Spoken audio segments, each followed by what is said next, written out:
Senhor nos abençoe. Nós vamos ainda voltar ao capítulo 11 do livro de Atos. Vamos voltar mais uma vez aqui. Louvado seja Deus.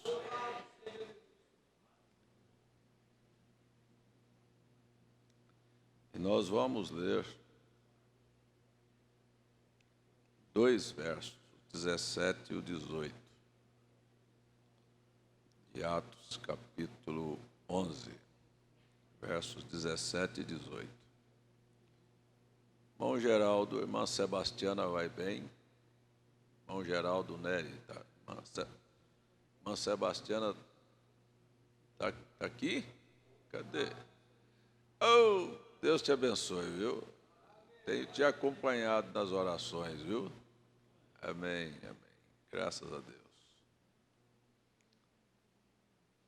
A gente fala, pegou uma doença, né? Pegou uma zika. Não, foi a zika que pegou ela.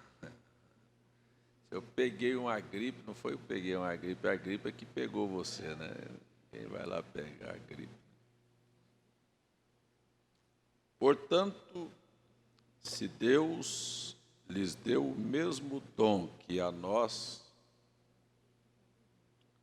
quando cremos no Senhor Jesus Cristo, quem era então eu para que pudesse resistir a Deus? E ouvindo estas coisas, apaziguaram-se e glorificaram a Deus, dizendo, na verdade, até aos gentios deu Deus o arrependimento para a vida. Até aos gentios, é o resto do resto dos restos, né? Mas nós estamos aqui, né? Pai, agradecemos pela oportunidade que o Senhor nos deu. No nome de Jesus, amém. Assentai-vos, irmãos. Glória a Deus. Eu tenho aqui 3 perguntas. Aliás, não são nem perguntas, são pedidos para que se comente, para que se explique estes versículos. Vamos ver aí Isaías capítulo 64. Um pedido para que fosse explicado estas escrituras. Vamos ver. E daí a gente tem um banquete, né? Com versículos da Bíblia e com assuntos diferentes. Você gosta da Bíblia? Você crê que ela é a palavra de Deus? Às vezes há ponto em que se torna difícil a compreensão. E há pontos que estão tão claros que você não tem nem como errar. Capítulo 64, verso 12. Se você pegar o verso 10, o verso 11, você vai entender melhor o verso 12. Então, as tuas santas cidades estão feitas em deserto. Sião está feita um deserto, Jerusalém está assolada. A nossa santa e gloriosa casa, o templo em que te louvavam nossos pais, foi queimada, e todas as nossas coisas mais aprazíveis se tornaram em assolação. Verso 12 agora. Conter-te-ias tu ainda sobre estas calamidades, ó Senhor? Ficarias calado e nos afligiria tanto? A pergunta, o pedido é que se explique. Conter-te-ias tu ainda sobre estas calamidades? É assim. A hora que o pecado está sendo praticado, não se pensa na recompensa. Quando você passa por cima daquilo que foi dito para você não passar, não fazer, quando você faz o que Deus diz para você não fazer, você não está pensando na lei do plantio e da colheita. Só que esta é a verdade. Não há quem plante o mal que possa colher o bem.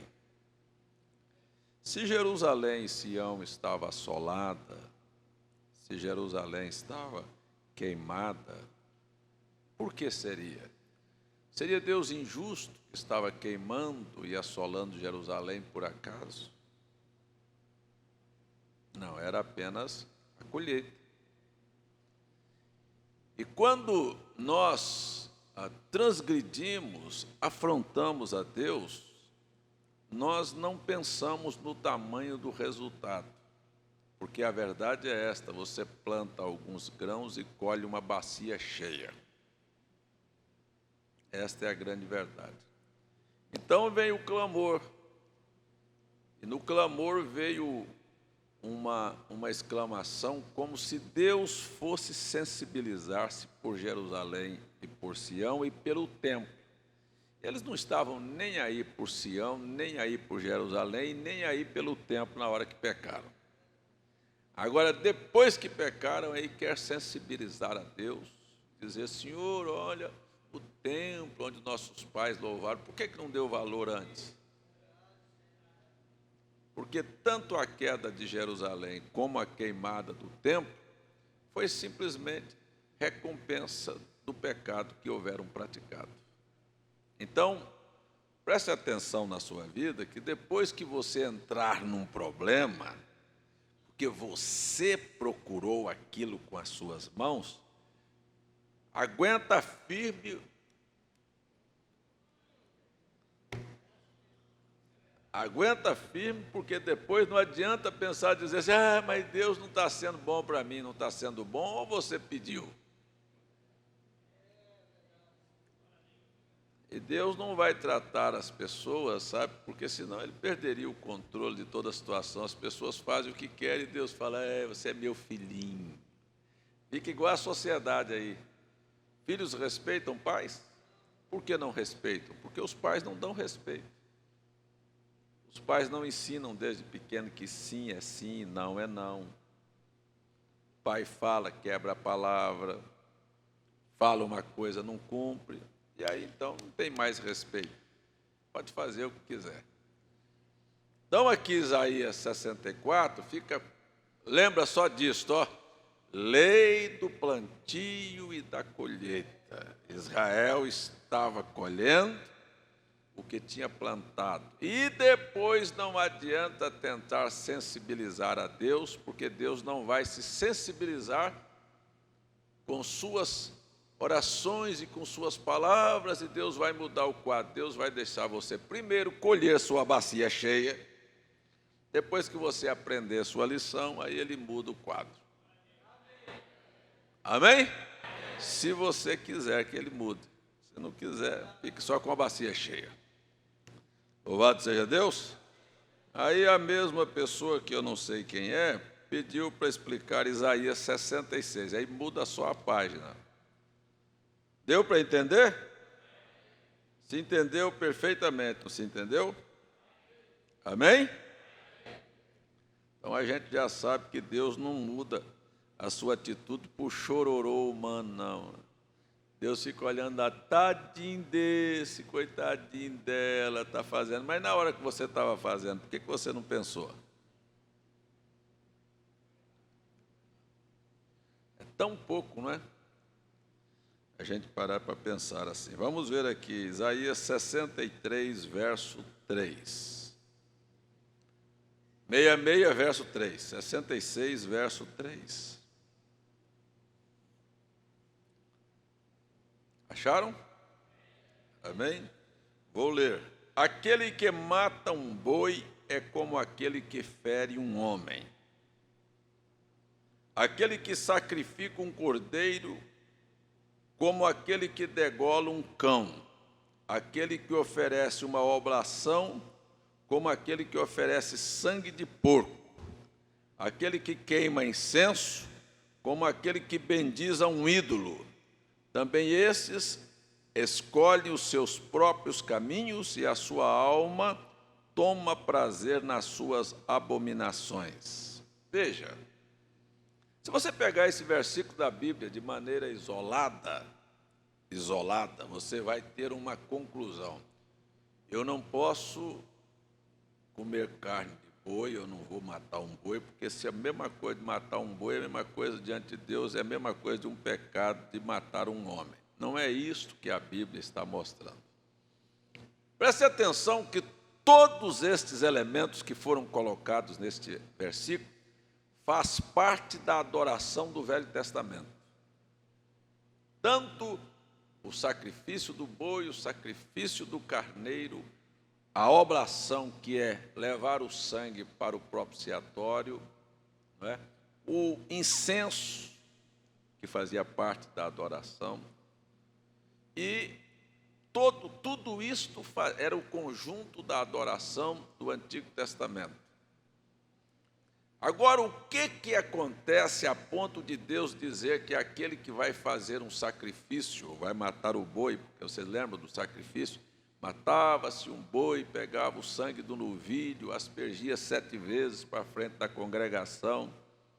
Ele vai fazer isso, qualquer pessoa que faz isto sem o devido respeito ao culto, Deus comparou aquilo de pegar aquele sangue, matar aquele sangue para vir fazer para ele, como se estivesse matando um homem, um assassinato, porque Deus estava rejeitando aquele culto. Deus comparou aquele que pegou o sangue do cordeiro como se estivesse pegando um sangue de porco. Não é que um homem não pode matar um boi, não pode matar um cordeiro, mas a maneira que estava sendo feita e sendo apresentada como sacrifício, Deus trouxe aquilo, rejeitou como uma abominação. Como o incenso, que é o nosso culto, o nosso louvor, chega diante de Deus, você está adorando a Deus ou adorando um ídolo? Se Deus não receber, fica como adoração a um ídolo. Vocês estão me entendendo? Então imagine você o que acontece nesta hora com o conceito da religião, das pessoas que vêm fazer um sacrifício para Deus, e isto, ao invés de ser recebido, ser olhado dessa maneira. É isto que Isaías está denunciando aqui.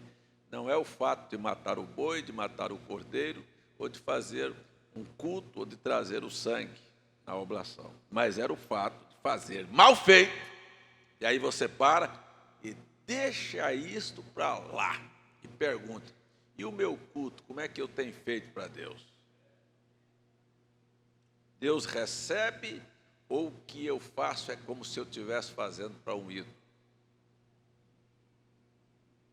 Porque se você parar e prestar atenção, você vai ver que até Roberto Carlos é um ídolo, Pelé é um ídolo, e tem outros mais novos aí, que os nomes agora, o ídolo da natação, o ídolo do não sei mais o quê, está cheio de ídolos.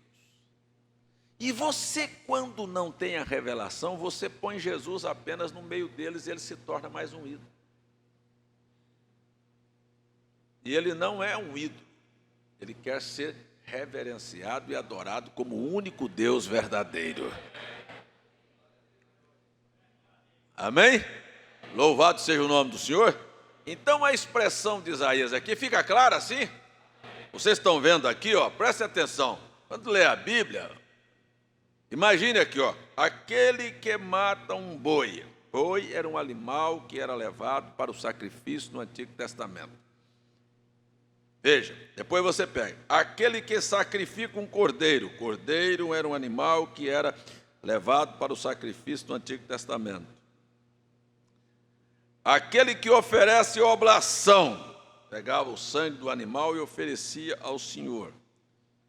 Aquele que queima incenso, não é? Então tudo isso aí ele vem para e diz assim: também estes escolhem os seus próprios caminhos. Engraçado, no inglês a palavra caminho é way. My way é meu caminho. Mas maneira em inglês também é way. Parece que não tem nada a ver uma coisa com outra. Maneira e caminho se escreve da mesma maneira e se pronuncia da mesma maneira. Way é caminho, way é maneira. Escuta aqui, qual é a maneira que você presta seu culto a Deus? É do seu próprio caminho? É do seu próprio jeito? Ou você se submete a fazer a vontade de Deus? Porque muita gente quer fazer da sua própria maneira, viu? No seu próprio caminho. Ele criou um caminho. E nós não estamos aqui para criar. Porque uma coisa que precisa estar na cabeça de cada crente é assim. Escuta, a palavra, ela se originou hoje?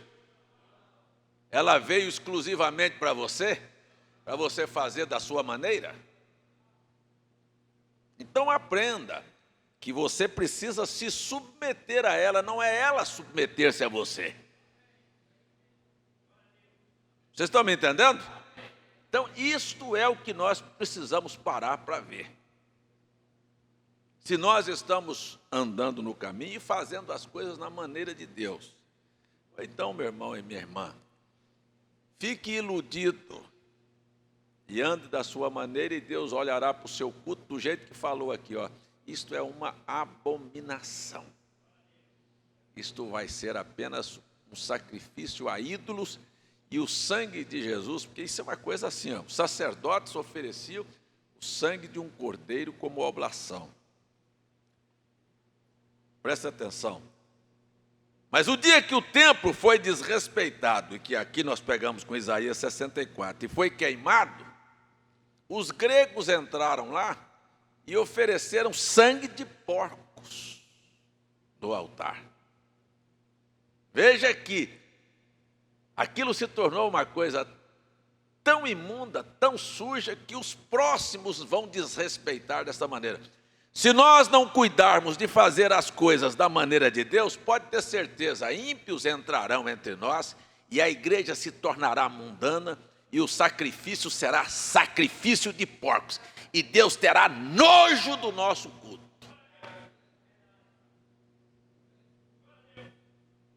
Disse eu, pode pegar Isaías no capítulo 1, eu tenho aversão às vossas festas, me enojam, as vossas mesas estão cheias de vômito.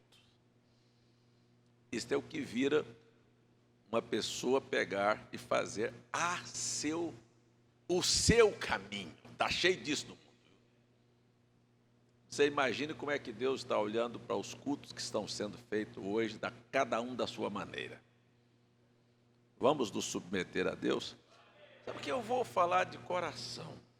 Vou falar de coração. Não adianta reclamar, não adianta murmurar, não adianta, sabe, ficar fazendo até pensamentos. Vamos começar assim.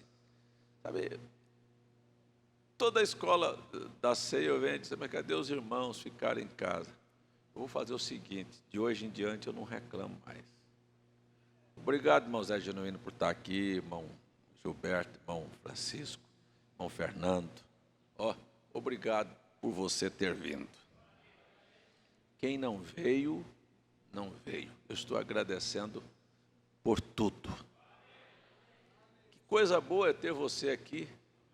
Nós podemos levantar a mão e dizer graças a Deus por nos ter dado vida para vir à casa do Senhor. Quem não veio, amém? Louvado seja Deus. A gente precisa de aprender a se submeter a Deus. Acabou. Espero que tenha ajudado. Amém? Isaías vira uma mesa farta, não é? Nós já vimos aqui alguns aspectos de como tratar Deus. Se planta, se colhe. Você pode trazer um culto e Deus olhar aquilo e dizer, é sangue de porco. Isso aí para mim é um crime, é um assassinato. Isso aí é uma degradação. Não, é uma depravação também. Muito bem. Aqui tem uma outra. Está se referindo ao que aconteceu no capítulo único do livro de Judas, no verso 9. Vamos lá? Judas, capítulo único, verso 9. Pois é. Louvado seja o nome do Senhor. Pois é, tem muitos irmãos que não vieram. O Helder veio. Obrigado, Helder, por estar aqui, viu? Deus te abençoe. Assim, obrigado. Quantos visitantes nós temos aqui hoje de manhã? Pessoas que estão nos visitando, que não são batizadas ainda. Quantos? 1, 2, 3, 4, 5, 6. 6 visitantes. Sabe quantos irmãos? Vamos aplaudir o Senhor pela vida deles? 7, não é? Obrigado por ter vindo, obrigado por ter vindo. Sabe quantos visitantes? 7. Sabe quantos irmãos ficaram em casa? Centenas. Porque vão vir para o culto das 5 da tarde. Assim. Mas, obrigado. Você quer dizer para o seu irmão, obrigado por me dar a sua companhia aqui, ó. Obrigado pela sua companhia, irmão Pedro. Obrigado, irmão Disseu. Amém, amém. Obrigado, irmã. Obrigado, irmão Paulo. Obrigado, irmão Antônio.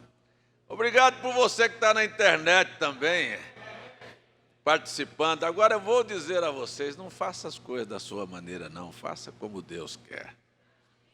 Você vai ser muito mais bem-sucedido. A hora que se alguma coisa vier, você tem, sabe, ó Senhor, ó, está aqui, ó. Como é que eu fiz? Vamos ver, Judas é o penúltimo livro da Bíblia. Judas, verso 1. Eu acho que está fácil a compreensão, não está? Tem nada complicado aqui não, né? Está tudo fácil?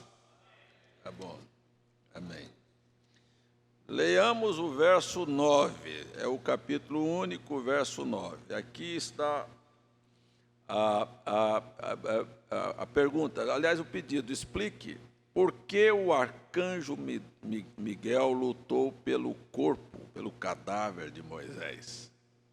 Que lição poderíamos ou podemos nutrir dessa escritura? Será que lição vamos ter aqui? Vamos ver aqui. Verso 9. Mas o arcanjo Miguel, quando contendia com o diabo e disputava a respeito do corpo de Moisés, não ousou pronunciar juízo de maldição contra ele, mas disse: o Senhor te repreenda. A pergunta é: por que o arcanjo Miguel lutou pelo corpo de Moisés? Bom, a princípio você olha assim: Moisés cometeu uma falha. Deus mandou ele falar com a rocha, e ele foi lá e pegou a vara e bateu na rocha. Ele estava desmanchando um tipo. Além de ter cometido um erro, ele ficou altamente irritado. Isso é um perigo para a gente, pregador. Ficou extremamente irritado contra o povo do Senhor. Os chamou de rebeldes. Chamou de rebeldes.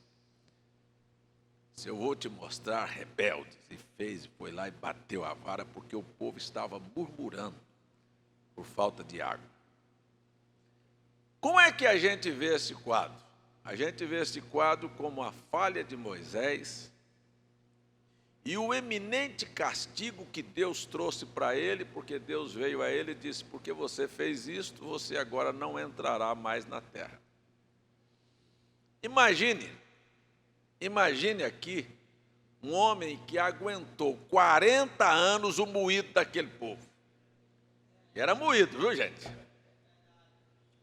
Um reclamava, outro maldizia, outro pegava pedra para jogar nele. Sabe, tudo que ele fazia, disse, você botou Miriam aí como é sua profetisa, porque é sua irmã, ou o Arão é sacerdote, porque é seu irmão. E todo dia tinha uma coisa para remoer. Outra hora, nós estamos abusados desta carne. Outra hora, fizeram ídolos e Moisés tinha que suportar aquilo. Ó.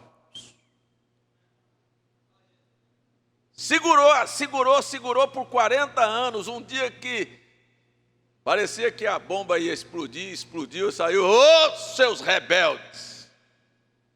Depois do povo estar reclamando, aí você vê Deus falar assim, agora porque você fez isto, você está fora, você não vai entrar na terra prometida.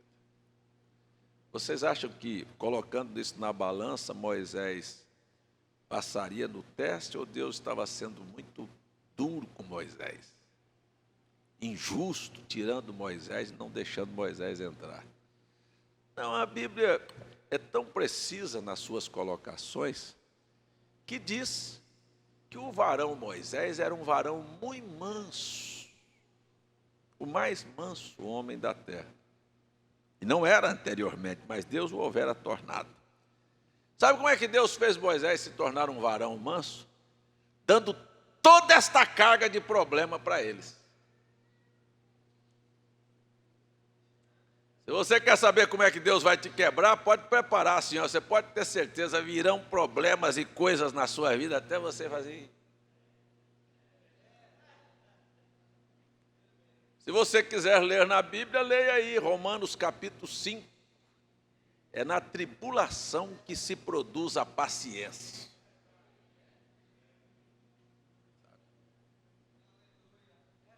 É assim mesmo. O Manel está rindo lá, mas é assim mesmo. Eu já contei isso aqui daquela irmã que chegou lá a falar para o pastor que, pastor, eu não aguento mais tanta tribulação. Eu vim aqui orar para o senhor pedir para Deus me dar paciência, porque eu não aguento, eu estou sem paciência, olha, eu estou tão irritada, nervosa. Pastor, tá bom, a senhora quer oração? Então vamos orar. Deus, manda mais problema para essa irmã. Não, pastor, não, porque a Bíblia diz que é na tribulação que se produz a paciência. Você vai aprender a confiar em Deus, a quietar, a se descansar. Você está me entendendo? O Moisés era um homem nervoso, qualquer coisinha ele matava, ele matou um egípcio lá por bobagem. Só porque ele viu um egípcio batendo do irmão dele, ele foi lá e matou. Ia matar mais gente. Aí Deus fez ele sair fugido, foi embora. Daqui um pouco ele arranjou uma mulher. E a mulher era mais nervosa do que ele. Eu já vi aqui no Nordeste, eu aprendi isso aqui no Nordeste, que o remédio para um doido é outro doido na porta dele. Aí ele tinha a natureza forte, Deus falou, vou dar uma mais forte para você. Aí ele fazia qualquer coisa, a mulher estava ali. Ele tinha que circuncidar o menino ele passou da hora, Deus queria matar Moisés por causa disso. Passou da hora, a mulher foi lá, pegou uma pedra, pegou o prepúcio do menino e cortou, chegou lá e jogou no pé do marido. Braba a mulher, viu? Caninando a véia braba. Mas aquilo era para quebrar o Moisés. E foi quebrando ele, daqui um pouco a mulher era braba, ele foi ficando aprendendo a tratar com aquilo. O povo era ruim, murmurava, reclamava, ele foi aprendendo a tratar com aquilo. E quando ele praticou uma coisa que não deveria ter praticado, Deus falou, coitado do meu servo, está muito esgotado, é muito problema para ele. Deus não estava castigando Moisés, Deus estava coroando Moisés. Deus pegou ele e disse, eu vou levar você para casa, você vai descansar, que você está cansado desse negócio aí. Eu levo você para casa, você quer pisar na terra da promessa? Tem alguém que quer? Presta atenção, eu sei que você quer entrar lá, vou fazer o seguinte, você entra comigo, deixa o povo ir, e você entra comigo, e você vai ver que Moisés 800 anos mais tarde, aparece em cima do monte da transfiguração, juntamente com Elias, para poder fazer uma festa de adoção para Jesus Cristo. Estava lá ele, na terra. Nós vamos chegar lá. Então, foi assim. Deus não estava punindo Moisés. Deus estava simplesmente dizendo: você está estressado, você não é assim. Vou levar você para descansar. Deixa esse negócio aí, essa luta, esse problema, para um mais novo que você já está velho. Vou deixar um mais novo passar por isso aí, você vem para casa comigo. Amém? Como foi Deus que mandou Moisés subir para cima do monte? Não é possível que Deus ia falar assim: cave aí uma sepultura e entre dentro e jogue a terra em cima. Aí seria um suicídio. Seria ou não? Não, a Bíblia diz que Deus o matou, Deus tirou a vida dele ali. Se Deus tirou a vida dele ali, o corpo dele estava lá. Quem é que ia fazer o sepultamento daquele corpo? Deus cuida daquilo que ele está cuidando. Se ele tinha um compromisso para levar Moisés ali em cima e dizer que ia tomar a vida dele lá e ninguém era para sepultar, ele tinha que sepultar. Então ele mandou Miguel vir sepultar o corpo.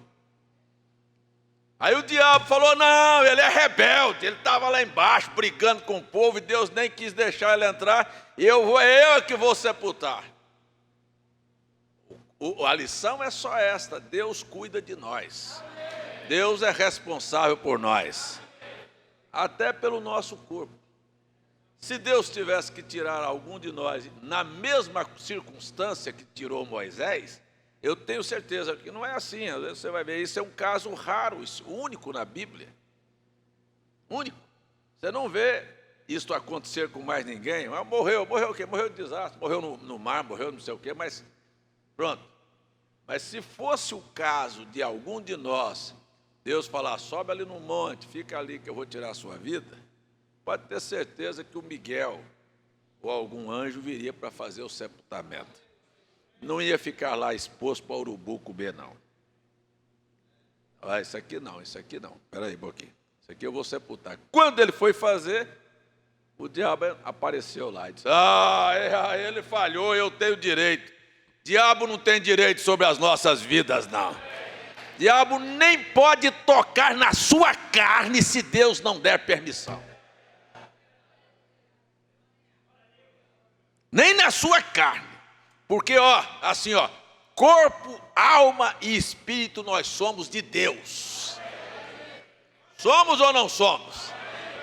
Corpo, alma e espírito. Nós oferecemos a Deus o nosso corpo. É o que muita gente não quer fazer. Eu quero ser de Deus, mas só do lado de dentro.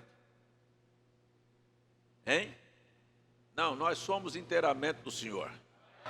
A Bíblia diz que para nós sermos corpo, alma e espírito, a Bíblia diz que o nosso corpo se torna morada do Espírito Santo.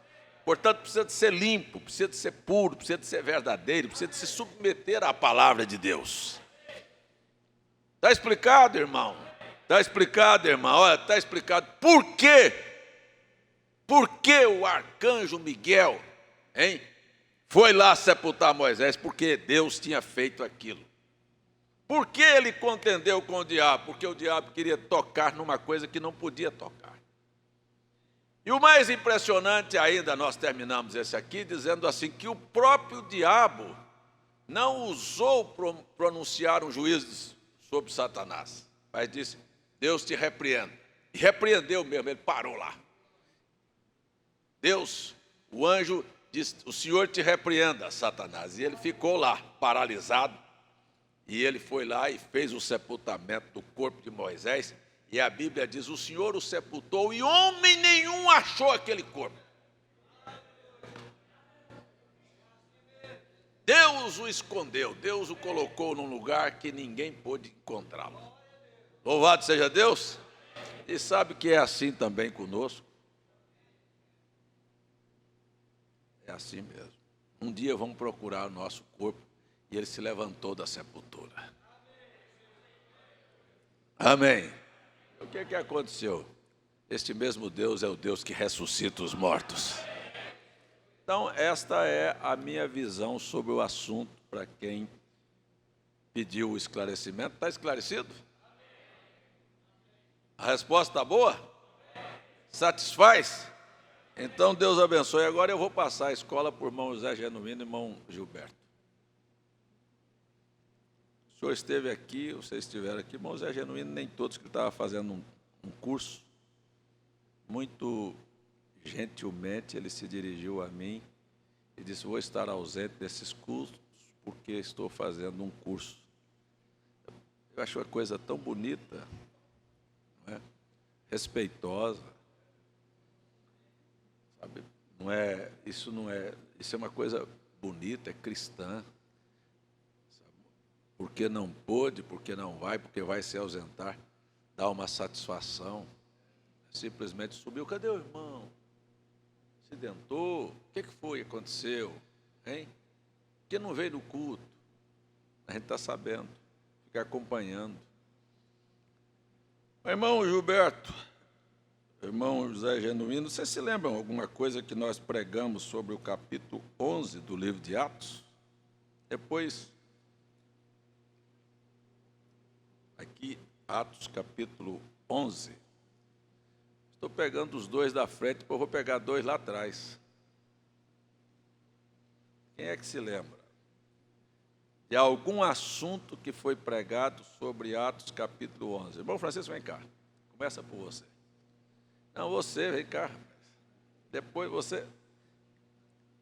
Eu vi você escrevendo aí o dia que eu estava pregando, eu vi.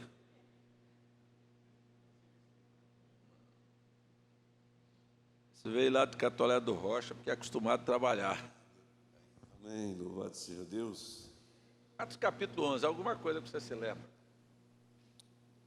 E era um homem de bem. E o que é ser um homem de bem? O que foi que foi pregado? Ser um homem de bem, né?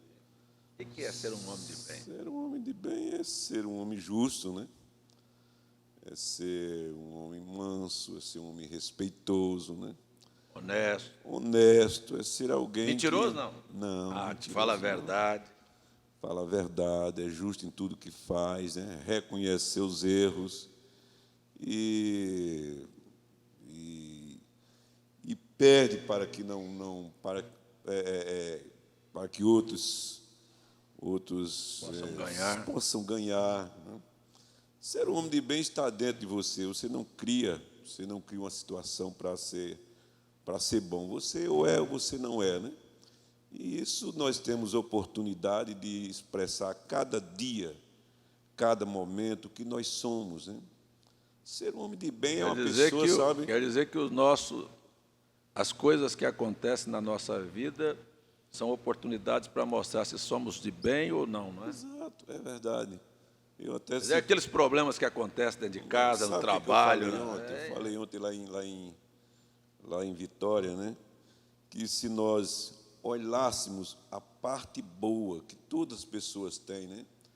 O lado bom que a sua esposa tem, o lado bom que o seu marido tem, né? E você procurasse anular a parte que você acha que ele é mau, que ele não é bom, sabe? Nós viveríamos tão mais felizes, né? E então, ser homem de bem é isso. Eu acho que cada um de nós sabe quem nós somos, né? O homem é mau. A Bíblia diz que o homem é mau, para começar. Mas aqui... Então, mas o verso, a parte final, a parte seguinte, a frase seguinte neste mesmo versículo, explica por que há homens de bem. Está no 26, eu acho, 26, no versículo 26. Sucedeu que todo ano se reuniram... Não, o verso 25. 25? Não, 24. Porque era homem de bem e cheio do Espírito Santo e de fé. Então, a chave para ser de bem é que ele era cheio do Espírito Santo. Uma pessoa que não tem o Espírito Santo é um homem de bem? Bom, ele pode ser um homem moralista, né? Ele pode ser um homem moralista. Mas tem moralista sem também? o Espírito Santo. Tem moralista também? Ou atrás de cada moralista tem coisas feias escondidas? É porque eu acho que o homem de bem é porque Deus é um Deus do bem, né? Deus é um Deus do bem. Quando você tem o Espírito Santo, que é o próprio Deus morando dentro de você, você se torna bem, você se torna um homem de bem. Você não é agressivo, porque você não é injusto, porque Não é mentiroso, não é mentiroso, adulto. porque esse Deus que está dentro de você, aí então acaba, porque a coisa que acaba com esse que estava escondido, quando você é moralista, mas não tem o Espírito Santo, quando vem o Espírito Santo, ele acaba com aquilo que está escondido. Então nós nos tornamos homens de bem. Você é um homem de bem, reconhece os seus defeitos. Você não é um homem vamos dizer, perfeito, mas você é um homem de bem. Tem dentro de você um desejo de acertar em tudo, né? E você nunca guarda um mal, alguma coisa que você, uma agressão, uma ofensa que você fez, como uma vingança. Está no coração de um filho de Deus, de um homem de bem, não se vingar de nada. Mas o senhor disse que não é, que você tem o Espírito Santo, você não é perfeito. Mas a prova da perfeição é porque não falhamos ou porque sabemos reconhecer aonde falhamos e voltamos atrás? Sabemos reconhecer e Então, voltar atrás. Porque é uma das coisas mais difíceis. Eu acho que a perfeição seria voltar atrás. Então, o problema é esse, é porque parece que há sempre aquilo que aconteceu lá no Éden. Ô Adão, por que você fez isso? Porque foi a mulher que tu me deste. É um negócio de passar a culpa para o outro. Não, por que começou essa discussão aqui dentro de casa? Foi por causa dela. Não foi por causa dela, não, foi por causa de você. Sim. Porque se você tivesse ficado calado, não tinha discutido. Como é que você quer jogar a culpa por outro? Ah, eu fiz isso porque aconteceu aquilo. Mas você só fez porque você fez. Não foi porque alguém fez, não. Aquela era a oportunidade para você não fazer e você fez. Nós temos dificuldade de reconhecer, de humilhar. Eu posso contar uma história bem rapidinho? Pode. Uma história bem rapidinho. Nós estamos ainda com meia hora de culto. Descobrindo onde estão os defeitos e o que nós causamos, que poderia ser evitado se nós reconhecêssemos que era nós, o errado, né? Contei uma história bem rapidinha aí, por onde eu tenho passado de... Quem já ouviu falar a história da Lilica, né? As meninas, os pessoal... Só um minuto só, antes de você contar a história. Deixa eu definir isso aqui para ficar bem definido. Perfeição não é o ato que você não vai errar, mas é o ato da grandeza de você reconhecer seu erro e consertar. E no outro dia erra de novo. Volta com certo. E no outro dia erra de novo. E conserta. Você está mostrando que você persegue a perfeição. Bom título, né? Perseguindo a perfeição. Acho que seria um bom título para uma mensagem futuramente, se o pastor César pregar, né? Não você pregar. Já sabe que o próximo mensagem do irmão Francisco vai ser perseguindo a perfeição. Eu gostei demais, eu acho que encaixa conosco. E pregação é isso, um título, né, que encaixa, né? Então tem alguém desejando a perfeição aqui, né? Perseguindo ela. Perseguindo, né? Você já falhou hoje, mas está aqui perseguindo a perfeição. Amém. Aí, a história é sua. Eu não sei se contei aqui domingo, acho que não, né? Da Lilica que casou e foi morar com a sogra, que eu não aconselho ninguém a fazer isso. É uma aventura muito grande, né, cara? Ir morar com sogra, né? Amém? Louvado seja Deus. E disse que logo com 2 meses... Não, mas aí o senhor não foi morar com a sogra foi morar com o senhor. Não venha me dizer que o senhor foi morar com a sogra, não. Mas então disse que a Lilica descobriu que a sogra era ruim. E eu falei ontem, sabe de uma coisa, irmão? Nós nos amamos tanto aqui dentro, mas vai passar um mês não, uma semana com o irmão, você vai ver que ele é chato. Se vocês forem passar uma semana comigo, você vai descobrir que eu sou chato, que eu não sou a pessoa... É porque Maria José está perseguindo a perfeição, né? Está querendo me suportar, né? Mas... Então Lilica descobriu que a sogra não era tão boa. E começaram a discutir, e então... todo mundo é certo, né? Porque se eu reconhecesse que eu era errado, eu não discutia. Sabe por que nós discutimos? Porque nós achamos que estamos certos. E o outro acha que está certo, então vamos para a briga. E Lilica não aguentava mais e foi falar com um amigo do pai dela, um chinês que morava no Brasil, e ela disse, olha, eu não aguento mais minha sogra, nós estamos brigando, a velha não vale uma pedrada, é ruim. Ele disse, não, Lilica, nós temos um remédio, vamos matar ela? Mas Para a Lilica foi a melhor coisa. Ele disse, vamos, então, tem uma maneira, tem. Ele disse, agora é o seguinte, eu vou te dar umas ervas para você levar, e todos os dias você bota uma folhinha dentro da comida dela.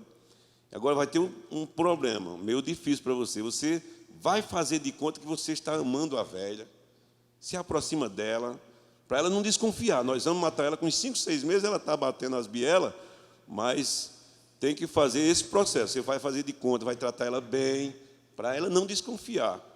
E então Lilica foi botando a folhinha, e minha sogra, e começou a fazer bolinho para a sogra, e botando a ervinha dentro, né? Quando foi com 5 meses, ela estava no maior amizade, as duas, né? Acabou aí Lilica disse, e agora? Aí voltou lá do amigo do pai dela, disse, e aí, Lilica, ela está quase morrendo, eu vim aqui para fazer uma coisa com o senhor. Tem como a gente anular todo esse processo, porque eu não quero mais matar minha sogra.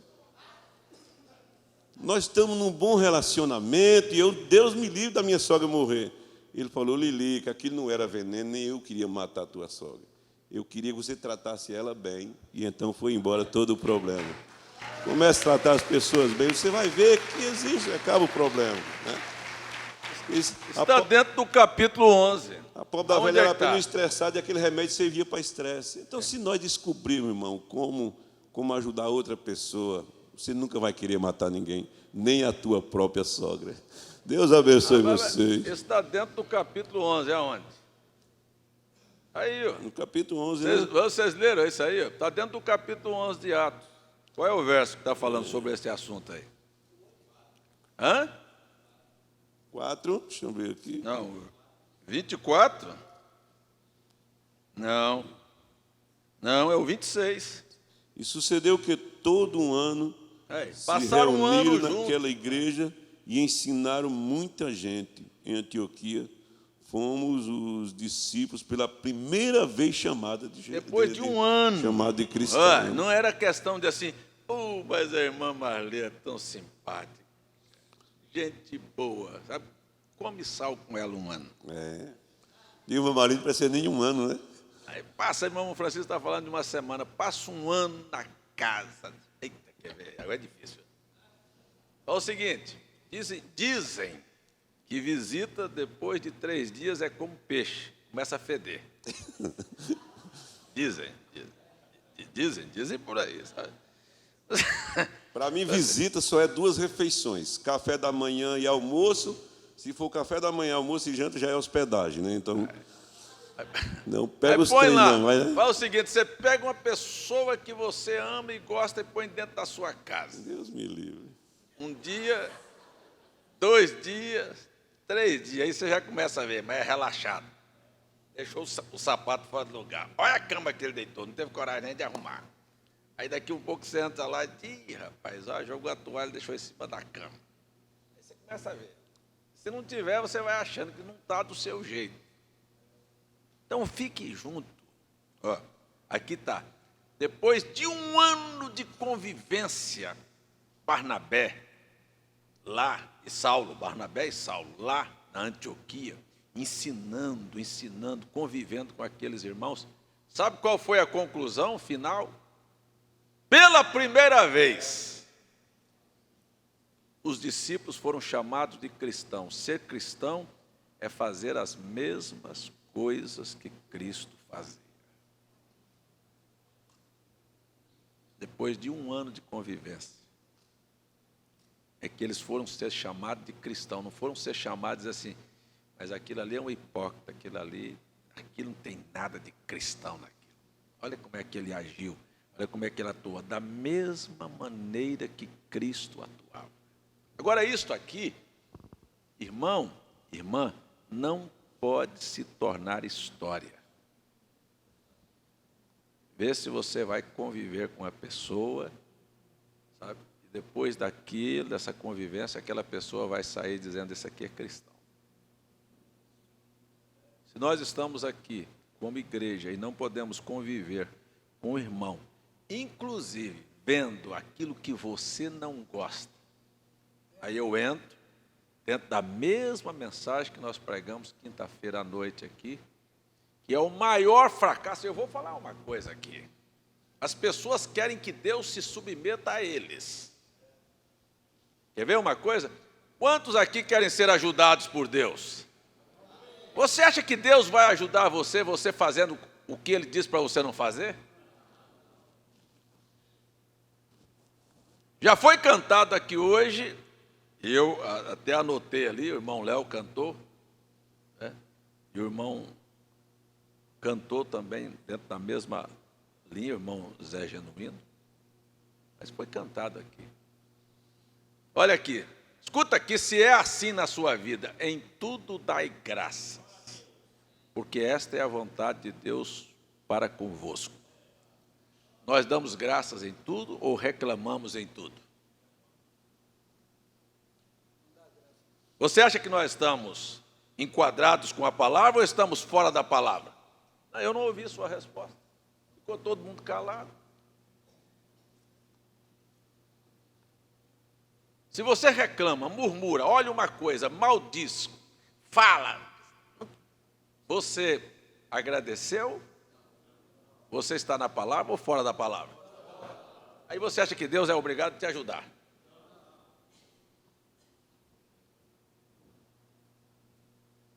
Há uma outra escritura que, sabe, isto é a linguagem de Deus, não é a minha linguagem, é a linguagem de Deus. Diz assim: todas as coisas contribuem para o bem daqueles que amam ao Senhor. Eu queria só que você olhasse na sua vida. Todas as coisas que aconteceram com você na sua vida contribuiu para o seu bem? Você diz, pastor, tem umas coisinhas aqui que eu acho que foi para o mal. Foi nada, se você tivesse pegado aquilo. Mas um problema, e aquele problema afastou você ou te aproximou de Deus? Deveria ter te aproximado. Se ele tivesse te aproximado, você, olha aqui, Deus abriu uma porta para que ele pudesse apresentar na minha vida e mostrar o quanto ele está comigo.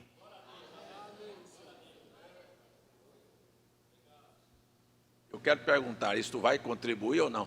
O problema é, nós não gostamos, nós somos encrenquentos e problemáticos e reclamamos e murmuradores.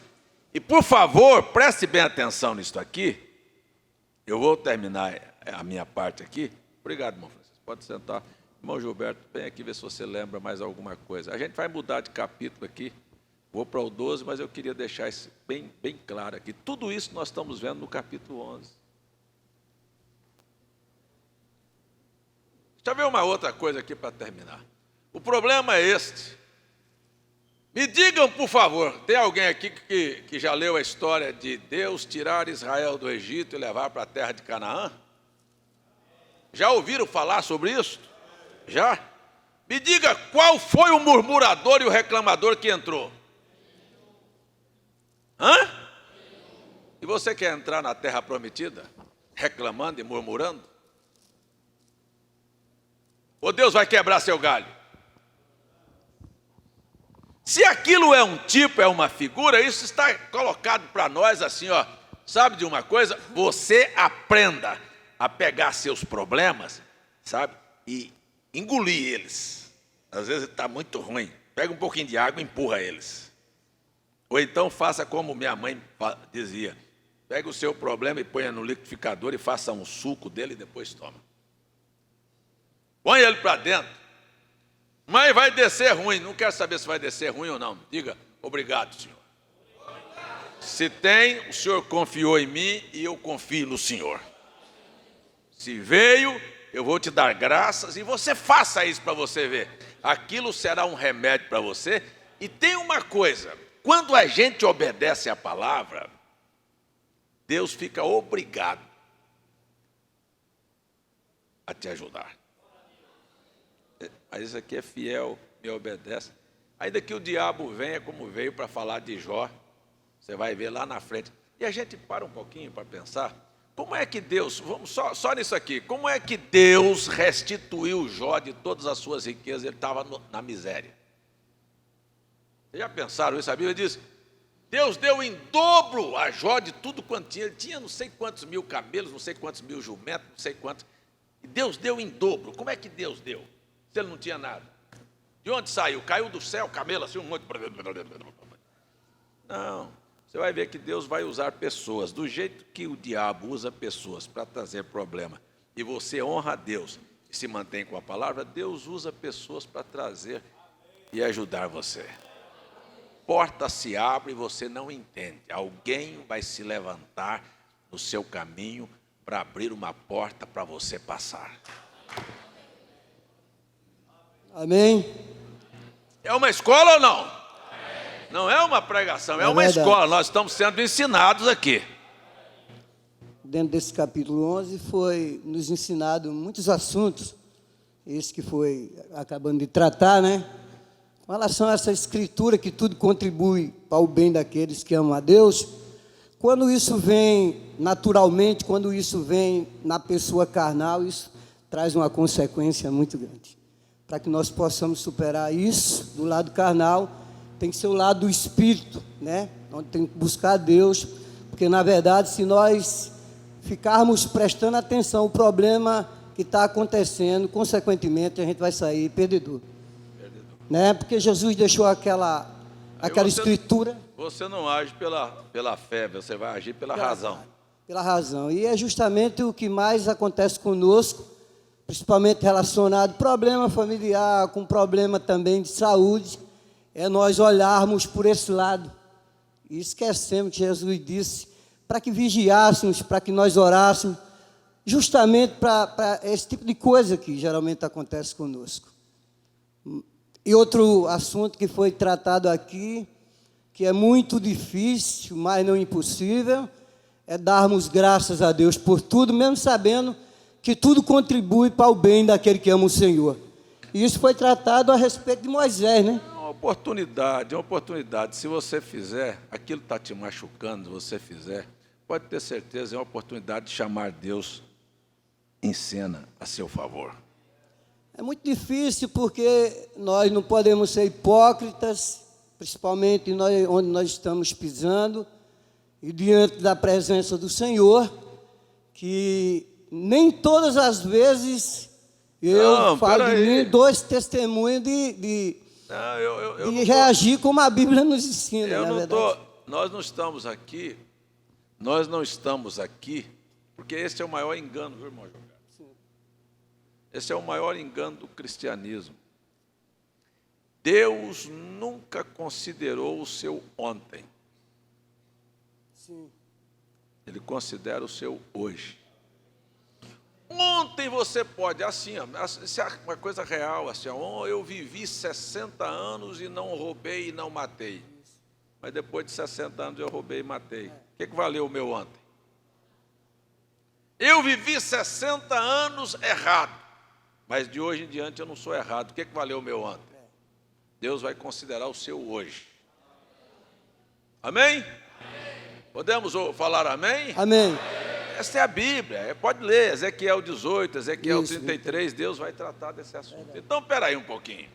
Quer ver uma coisa? Esse assunto que o senhor levantou aí tem dois lados. Deus não considera o ontem. O senhor está dizendo aqui, nós não podemos ser hipócritas, não sei mais o que, PPP, porque nós não damos graça em tudo.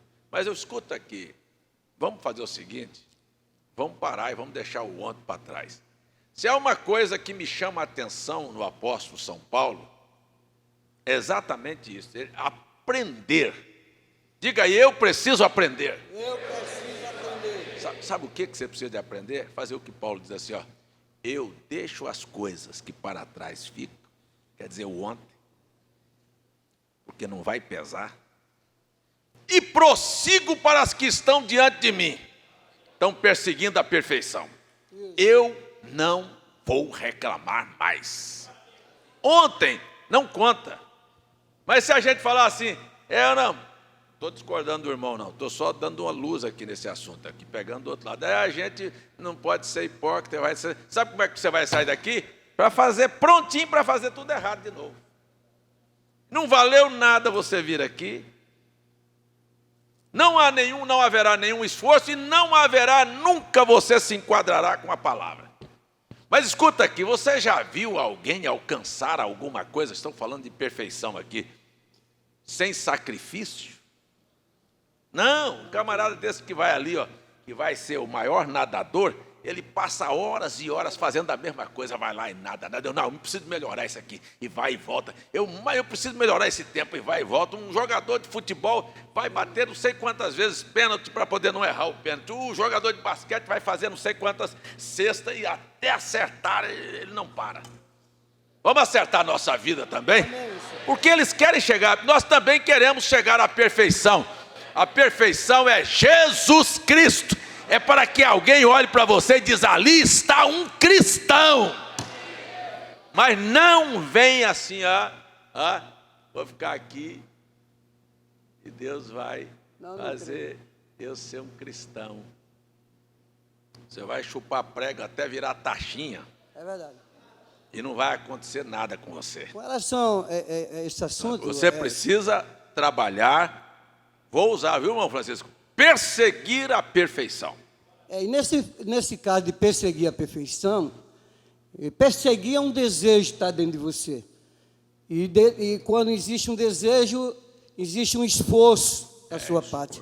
Eu mesmo não tenho, eu acredito que todos nós estamos aqui diante de Deus. Ninguém tem desejo de errar. Eu fico frustrado, eu fico decepcionado, eu me entristeço. Mas não pode parar, tem que continuar. Eu me arrependo, né? Mas eu busco isso. Eu acredito que todos nós estamos buscando isso, porque nós vamos entrar numa terra onde nada que contamine possa estar lá, né? E eu acredito que Deus nos vê perfeito em sim, Jesus Cristo, mas não só nas nossas ações que praticamos boas, porque tudo de bom pertence a Deus, mas quando há um desejo dentro de nós de não falharmos, tenho certeza que mesmo sem praticarmos aquilo, Deus já nos vê perfeito. Diante daquele desejo de não pecar, de não fazermos nada que entristeça a Deus, e que nós sejamos uma testemunha, porque esse ano que esses irmãos passaram aqui, para que eles pudessem ser chamados de cristão, eles deram um testemunho de suas vidas, de prática naquilo que Paulo os tinha ensinado. E eu acredito que seja assim. Tudo que tem sido nos ensinado aqui é para colocarmos em prática, fazermos isso, para que nós possamos não apenas ser chamados de cristão, mas sermos considerados como cristãos. Amém. Vejo isso assim. Amém. Obrigado. Irmão Zé Genuíno.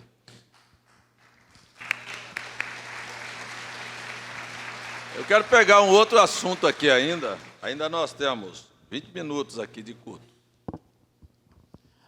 Deus abençoe a igreja. Como o pastor, ele nos pega sempre de surpresa, né? Eu fui olhar as escrituras ali, mas está correto, que é para a gente ficar esperto, né? Eu tinha escolhido 2 versículos, exatamente o 26 e o 27. Já foi falado sobre o 26, mas eu vou falar um pouquinho, depois eu vou para o 27. Para não dizer que eu estou pegando uma carona com o irmão Francisco, né? Mas o assunto de Jesus nunca se esgota, né, pastor? Na verdade. O que nós vemos nos nossos dias de hoje, sobre cristianismo, é o mundo chamado cristão, a gente vê que é um pouco fantasioso. Todo mundo fala que é cristão, mas o que é ser cristão? O que nós ouvimos aqui do nosso pastor, o que nós lemos nas Escrituras, é que cristão é ter a atitude de Cristo. Isto é ser cristão. Então, se eu sou um cristão, eu tenho que ter as atitudes que refletem ao nosso Senhor Jesus Cristo. Eu não posso falar que sou um cristão e as minhas ações, as minhas atitudes serem diferentes da de Cristo. Verdade. Se não está de acordo, vamos lutar, vamos perseverar e pedir a Ele uma direção para que fique de acordo com as ações deles, para que nós sejamos cristãos. Amém. E o que nós vemos nos dias de hoje, infelizmente, não é isto. É um cristianismo fantasioso. Mas que Deus tenha misericórdia, não é para criticar que eu estou falando aqui, apenas eu ia falar sobre cristão, já foi falado. E o versículo seguinte é sobre profeta, que também é um assunto polêmico. Nós trabalhamos no evangelismo, eu não sou pregador, mas quando eu tenho oportunidade, eu apresento a mensagem. Eu sempre falo, antes de começar as pregações, os louvores, que Deus enviou uma mensagem profética, e que o objetivo desta mensagem é que as pessoas voltem para o padrão, para o verdadeiro evangelho. Qual é o verdadeiro evangelho? É o padrão que foi pregado pelos apóstolos, o padrão que foi pregado pelo nosso Senhor Jesus Cristo.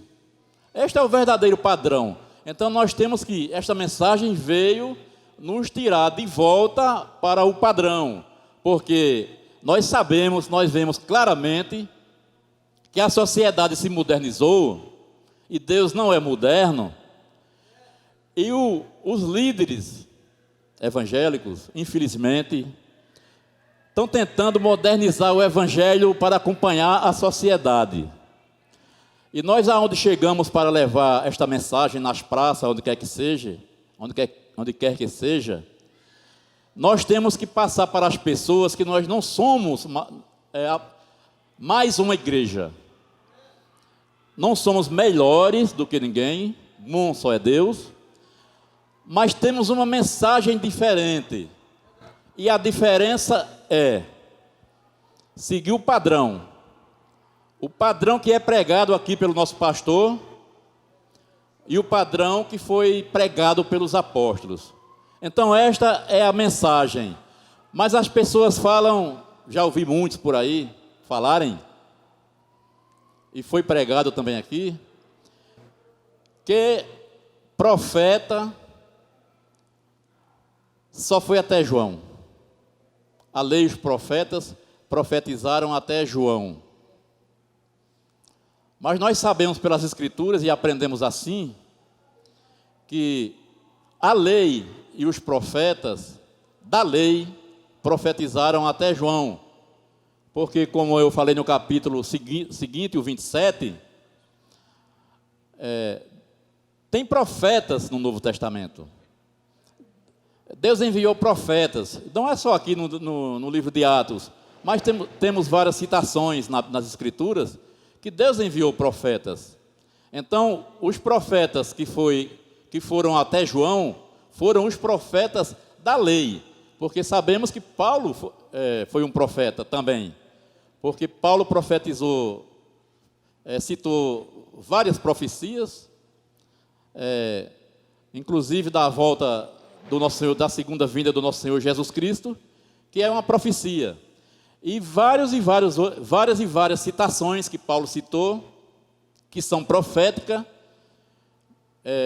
e muitos falam, não, mas Paulo foi apóstolo. Não, apóstolo e profeta, porque todo aquele que profetiza, que vem com assim diz o Senhor, é um profeta de Deus.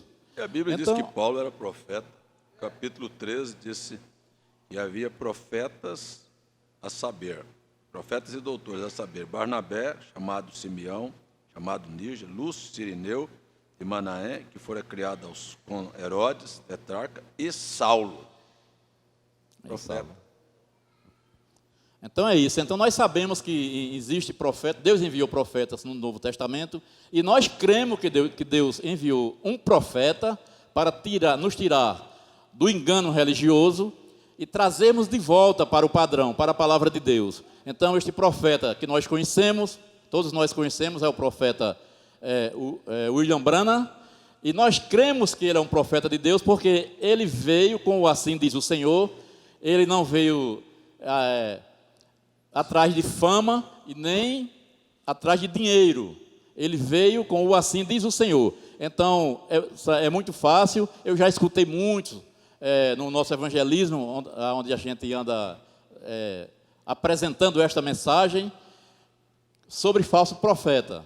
Eu sempre, quando eu tenho oportunidade, eu chamo as pessoas, irmãos, é muito fácil de distinguir o falso de um verdadeiro. Jesus disse que a árvore é conhecida pelos seus frutos. Vamos analisar o que foi pregado, quais foram as intenções do nosso profeta. É muito fácil, vamos analisar pela vida prática do nosso profeta. Qual é o fruto que ele produzia? Então, isto se torna fácil nós distinguirmos o falso do verdadeiro. As atitudes do nosso profeta foram atitudes cristãs. tudo que ele falou não foi chamando atenção para si, mas como assim diz o Senhor, ele sempre colocou a palavra em primeiro lugar, porque a palavra é primeiro lugar, porque a palavra é Deus, e Deus tem que ser sempre primeiro lugar. Então, ele veio com este propósito e nos chamou para este propósito. E é neste propósito que nós devemos perseverar, que nós devemos prosseguir em nossas vidas, para nisto alcançarmos a nossa vida eterna e também mostrar para as outras pessoas que o caminho é este, que o caminho é voltar para o padrão. Então é isto. Queria que o senhor já está aqui, e o senhor disse que veio com o propósito de comentar o 26 e o 27. Eu queria que o senhor comentasse para nós aí o verso 19. Eu vou ler e o senhor comente. E os que foram dispersos pela perseguição que sucedeu por causa de Estevão, caminharam até a Fenícia, Chipre e Antioquia, não anunciando a ninguém a palavra, senão somente aos judeus. Vou ler o 20. E havia entre eles alguns varões de Chipre e de Cirene, os quais, entrando em Antioquia, falaram aos gregos, anunciando o Senhor Jesus. Eu queria perguntar, agora, se nós olharmos esses 2 ou 3 versos, o verso 21 também, para ficar aqui completo, nós vamos ter 2 exemplos claros. Isso é uma coisa que me chama a atenção. 2 exemplos claros. Eu quero que o senhor comente esses 2 exemplos. O ficar calado e o falar. Devemos anunciar ou devemos nos calar? Devemos anunciar. O Evangelho, ele veio diretamente para os judeus, não é isso? Jesus veio para o povo de Israel. Ele veio buscar as ovelhas perdidas da casa de Israel. Então, este é o propósito para o qual Jesus veio. Prático, assim. Se ficarmos calados, como esses irmãos ficaram a princípio, não anunciaram a ninguém, será que alguém vai conhecer? Não. Agora vamos parar assim um pouquinho. Queria perguntar para você, o que é que você faz para que outros conheçam a respeito do Deus que você serve? Este é um ponto que eu gostaria que você perguntasse. Porque nós vamos ver aqui que os que se dispuseram a falar, daí o verso 21 lá, irmão, capítulo 11.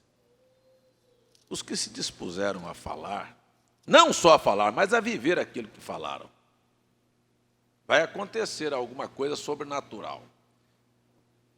Eu estou querendo lembrar aos irmãos que tem muita gente que por anos e anos e anos e anos vem e frequenta a igreja, mas não acontece nada através da vida deles. Nada. Será que a responsabilidade de anunciar é só do pastor? Ou esses irmãos aqui não eram pastores, eram meramente irmãos, e olha só o que aconteceu. 21 irmãos. E a mão do Senhor era com eles, e grande número creu e se converteu ao Senhor. Escuta aqui, não há interesse. Não há interesse. Na maioria dos crentes não há interesse de que outros conheçam. Por que não há interesse? Porque as pessoas nunca nem mesmo vão para Deus para dizer, Senhor, olha, eu gostaria tanto, mas precisa estar um desejo lá dentro, que outros pudessem se converter, que a mão do Senhor estivesse sobre mim, que a minha vida pudesse influenciar alguém, lá no serviço, lá na escola. dentro de casa, os seus vizinhos, será que ninguém vai se converter pela sua maneira de viver? E porque Deus dará a você a oportunidade de mostrar, não é religião, não. Mostrar que Ele vive na sua vida. Que não existe coisa melhor do que servir a Deus.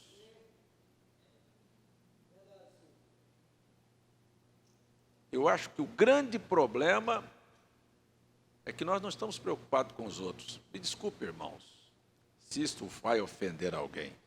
Será que nós não somos um pouquinho meio egoísta, não? Pensamos muito em nós. Eu sou eleito, meu nome está lá, o do vizinho não é. Você tem certeza que não é? Se você ficar calado, parece que nada vai acontecer. Jesus nunca disse, fique calado, disse? Não, ele disse, vá pelo mundo e faça discípulos. Eu acho que nós precisamos de ver aqui que a multiplicação dos que creram não se deu o fato. Paulo foi o pregador. Paulo nem pregador era ainda aqui. Foram os crentes.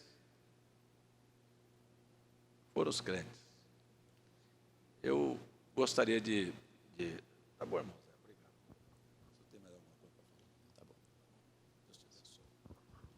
Eu gostaria de terminar. Eu gostaria de terminar a escola. É uma escola, nós estamos aqui revendo pontos que nós já estudamos. Mas eu gostaria de perguntar se você não se envergonharia de Deus ter a oportunidade para você conviver com tanta gente aqui.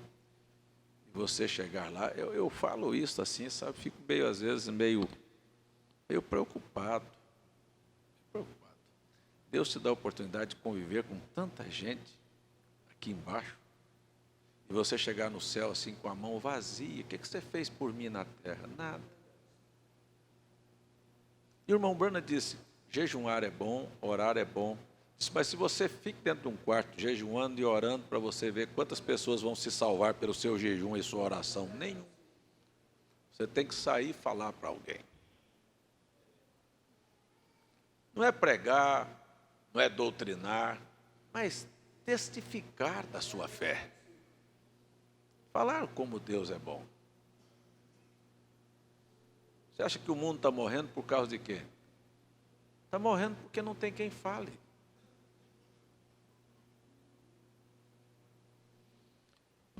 Vou terminar. Teria alguém que gostaria de um dia chegar diante de Deus e dizer, olha aqui, ó, de alguma maneira, eu não simplesmente me beneficiei do que o Senhor fez na cruz, mas eu ajudei alguém a chegar aqui. Vamos ficar em pé?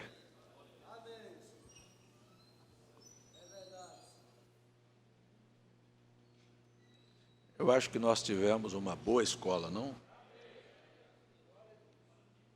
Você pegar os pontos aí, mas a minha convivência faz 1 ano, 2 anos, 3 anos que eu convivo com esta pessoa aqui. Mas às vezes você tem sido reclamador, tem sido briguento, você está sempre transferindo para outras pessoas. Vamos perseguir a perfeição. Vamos procurar fazer as coisas corretas. Tenho certeza que Deus vai usar o seu testemunho para outros conhecerem a verdade. E é isso que eu gostaria que cada um de vocês fossem, que cada um de nós fôssemos.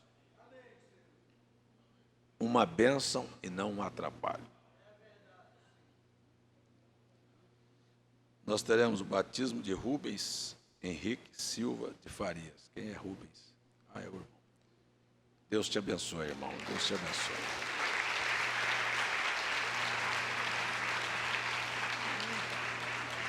Trabalha quantos? Eu vi um irmão que era gerente de um hotel. Coisa, viu? Um irmão gerente de um hotel. através daquele irmão, o hotel tinha, me parece que, não sei se 40 funcionários, 29 deles se converteram ao Senhor através da vida daquele irmão. 29 de 40.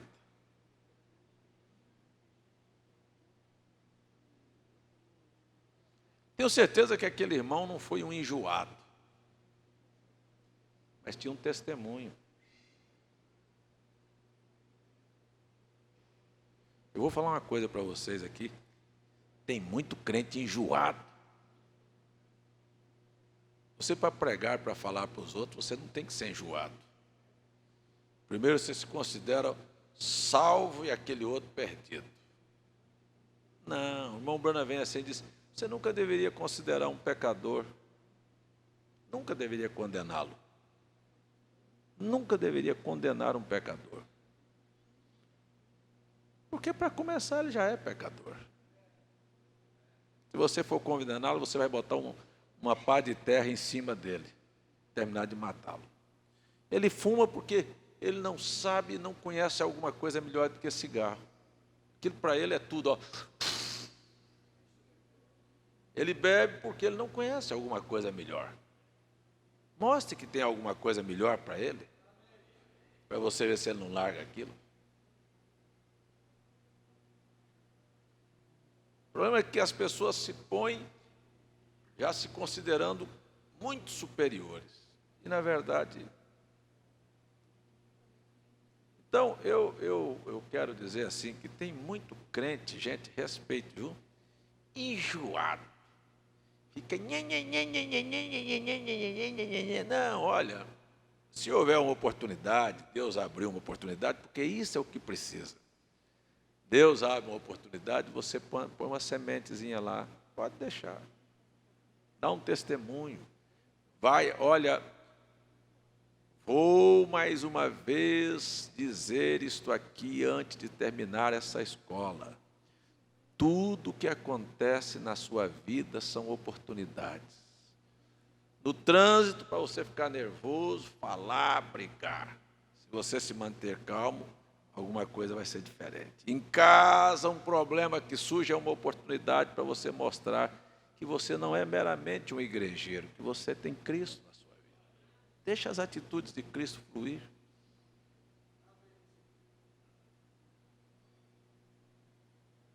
Tudo são oportunidades.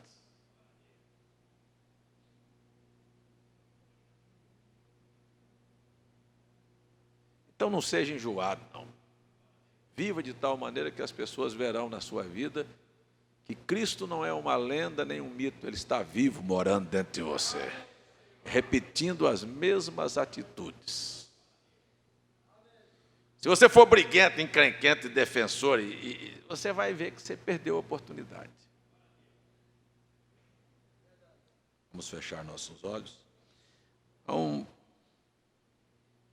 irmão Baltazar e a irmã Maria da Paz pede a Deus forças para vencer a missão. Estão lá na Goiânia Inglesa, passando um tempo lá. Por certo, também é uma oportunidade.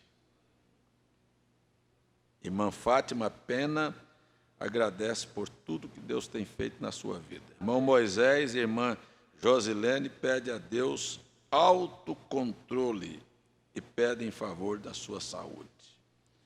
Irmã Dalvanira pede oração por sua família. Irmã Sebastiana e irmão Geraldo agradece a Deus pelas orações da igreja.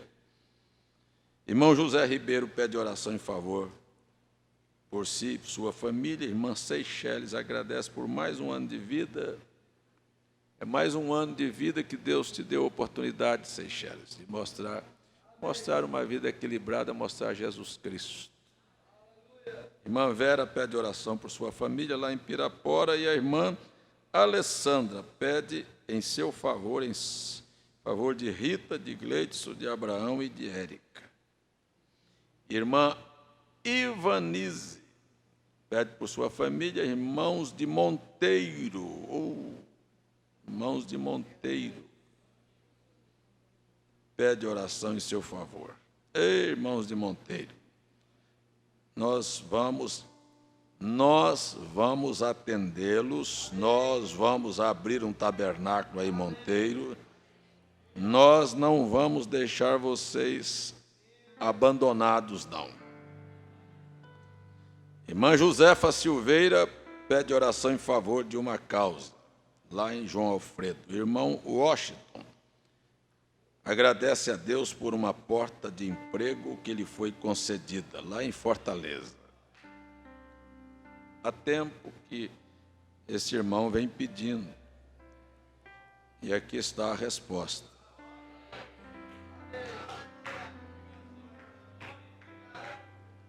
Há pessoas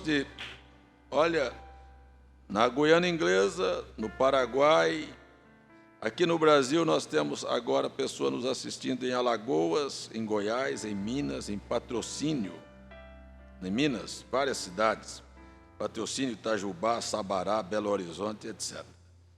Eu vou citar só os estados: Paraná, Paraíba, Pernambuco, Piauí, Rio de Janeiro, Rio Grande do Sul, Santa Catarina, São Paulo, Maranhão, Distrito Federal e Espírito Santo.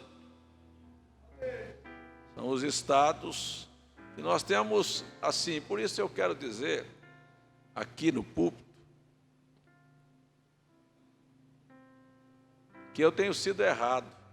Coisa boa é voltar atrás. Ficar insistindo, os irmãos não vêm à escola no dia da ceia. Tem pouca gente aqui. Já veio o culto à noite. Mas sabe de uma coisa? Se você pegar, nós temos muitas vezes mais pessoas nos acompanhando através da internet do que aqui. Não caberia aqui dentro as pessoas que nos acompanham através da internet. Você viu, nós tivemos na semana do encontro 14 mil acessos pela internet. Então, por que a gente quer reclamar? Eu vou reclamar de quê? Você está aqui, eu estou aqui. Se tivesse só você e eu, nós estaríamos do mesmo jeito aqui, adorando a Deus, porque Ele disse: onde estiver 2 ou 3 pessoas reunidas em meu nome, eu vou estar aqui. Ele estaria aqui. Por que a gente não aprende a ser agradecido? Então eu estou aqui, o primeiro da fila, dizendo assim: ó, eu estou errado. E você também. Sabe, você também, não diga assim, ó, eu estou aqui, o irmão não veio, você está errado em falar. O importante é que nós estamos aqui, ó. Me diga, por favor, eu não sei o nome daquela senhora de blusa rosa ali. Como é o nome da senhora? A senhora que está nos visitando, como é o nome da senhora? Seu nome? Hilda. Aí vocês vejam uma coisa.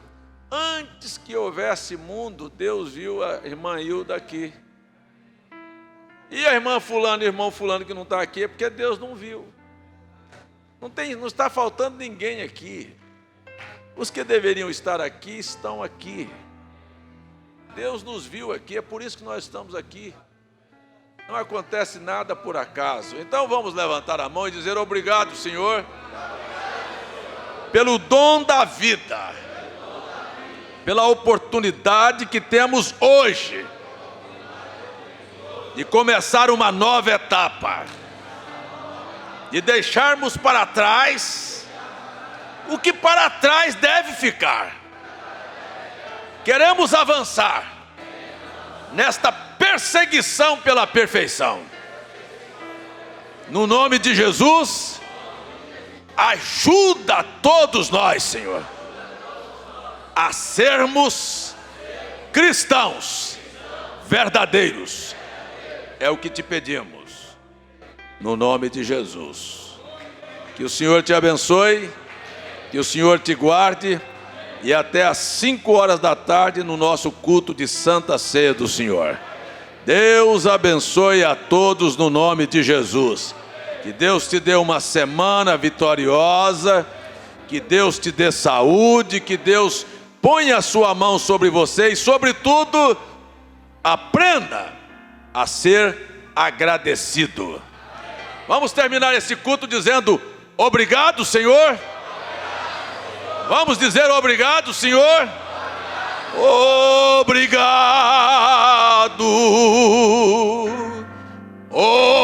obrigado, Senhor, não mereço.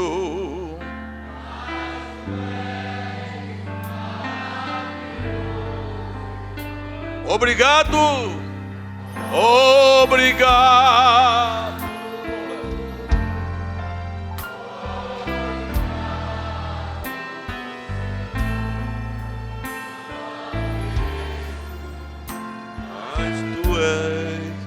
Maravilhoso. Amém. Louvado seja Deus. Aqui é o irmão Rubem Henrique Silva. Irmão Rubem Henrique, o senhor crê no Senhor Jesus com todo o seu coração? Sim, eu creio. Apesar da sua juventude, o senhor sabe, se não fosse o sangue dele, nada poderia perdoar os seus pecados. Está consciente do peso e da responsabilidade para com a palavra de Deus. Aceita Jesus como teu único Salvador, o único que pode resgatar a sua alma, e aceita Ele como Salvador da sua alma. Aleluia. Aleluia. Aleluia. Está disposto a abrir mão dos seus gostos, dos seus costumes, para honrar a Jesus com a sua jovem vida. Aleluia. Pai bendito, Deus Todo-Poderoso, nós rogamos as tuas misericórdias sobre a vida. Aleluia. Se o Senhor se lhe achou graça diante do Senhor, para vir através da tua palavra, Senhor, e confessar que é pecador, como todos nós, e que depende do teu sangue para ser perdoado, Senhor. Aleluia. E a fé fez com que ele viesse até aqui e tomasse essa atitude diante da igreja, diante dos anjos e diante dos próprios demônios que estão tristes nessa hora. Mas o céu está alegre. Pai, nós pedimos, Senhor, que aceite a confissão do nosso irmão. Quando ele disse, eu vim porque tive vontade. Aleluia. O Senhor sabe a maneira de chamar os teus filhos. Senhor. Dê força a ele nos momentos difíceis da vida. Que o Senhor seja aquela mão estendida para eles. Amém. Em nome de Jesus Cristo. Amém. Amém. O irmão Rubem tem confessado Jesus Cristo, a fé. E baseado nessa fé, como segundo Paulo falou, criei, por isso falei. Amém. Aleluia. Baseado nessa fé, irmão Rubem, que eu te batizo em nome do Senhor Jesus Cristo, para perdão dos seus pecados. Amém. Amém. Amém. Aleluia. Aleluia! Obrigado por essa alma, Senhor! Amém! O Senhor deu o Espírito Santo a João, Senhor. O Senhor deu o Espírito Santo a Daniel para eles vencer na mocidade. Oh, meu Deus! E é uma promessa do Senhor, Pai, que daria o Espírito Santo aos teus filhos, Senhor. Nós oramos que esse irmão seja forte, que ele seja cheio do teu Espírito, Senhor. Amém. Que ele seja um exemplo entre os exemplos. Que a vida dele possa brilhar, Senhor, nessa era tão escura, mas que essa jovem vida seja para a glória do Teu nome. Dê o Espírito Santo a ele, Senhor. Que ele seja uma alegria no nosso meio. Amém. Seja uma alegria para a família, seja uma alegria para os parentes, seja uma alegria para o pastor, e seja uma alegria para Ti, Senhor. Que o Senhor tenha prazer nessa vida. Em nome de Jesus Cristo. Amém. Amém.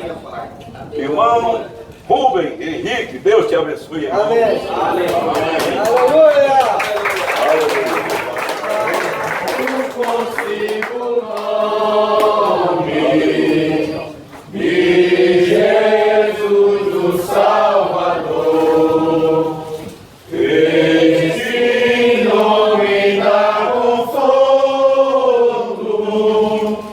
seja no lugar que for, nome bom, doce a fé, aleluia, a esperança do porvir, nome bom, doce a fé,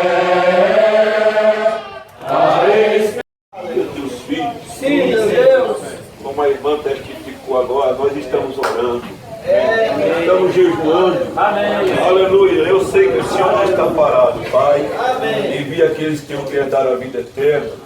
E aqueles que já são teus filhos, Pai. Sim. Acrescenta a nossa fé. Amém. Faça que cada pessoa persiga a perfeição. Amém. Em nome de Jesus Cristo. Amém. Amém. Deus abençoe em nome de Jesus. Graças a Deus. Obrigado.